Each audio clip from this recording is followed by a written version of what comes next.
காரைக்குடியில் டாக்டர் பிரபு அண்ணன் இருக்காப்லையா 100% அவர் தான் வருவார். ஏன்னா அதில் எந்த மாற்றமும் கிடையாது. ஏன்னா அந்த டைமில் இந்த ஜெனரேஷன் ஓட்டு ஃபுல்லாக 18+ டு ஒரு 40-45 வரைக்குமே எல்லாருமே அந்த விசில் பிராண்டட் அது ஒன்று இருக்குது. இன்னொரு விஷயம் என்னன்னா அந்த பிரபு அண்ணன் இருக்காப்லையில அவர் வந்து பார்த்தீங்கன்னா கிட்டத்தட்ட ஒரு ஒரு விஜயோட ஒரு பிரதிபலிப்பாக தான் இங்கே பார்க்குறோம். பிரபு அண்ணனை பொறுத்தளவு அவருக்கு வந்து நீங்கள் என்னைய மாதிரி பசங்க யார்கிட்ட வேணாலும் கேளுங்க, அவர் பேரை மட்டும் தான் சொல்லுவாங்க. என்னைய பொறுத்தளவு அவர் தான், அதாவது கேண்டிடேட் இல்லை, அவர் தான் எம்எல்ஏ. நெக்ஸ்ட் எம்எல்ஏ நம்ம காரைக்குடி தொகுதி அவர் தான். உறுதியா சொல்லலாம் அவர் உறுதியாக சொல்லலாம். 100% இப்போ 3 லட்சம் ஓட்டு இருக்குது எங்கள் தொகுதியில்.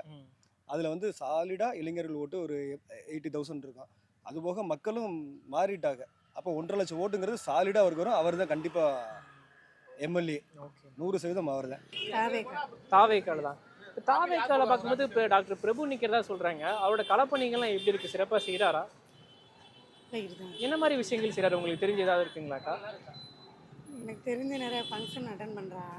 அது மாதிரி எதுவும் குறைகள் இருந்தால் வந்து ஒரு மாற்றம் வந்து நல்லா இருக்கும்னு பார்க்குறீங்க. மாற்றம்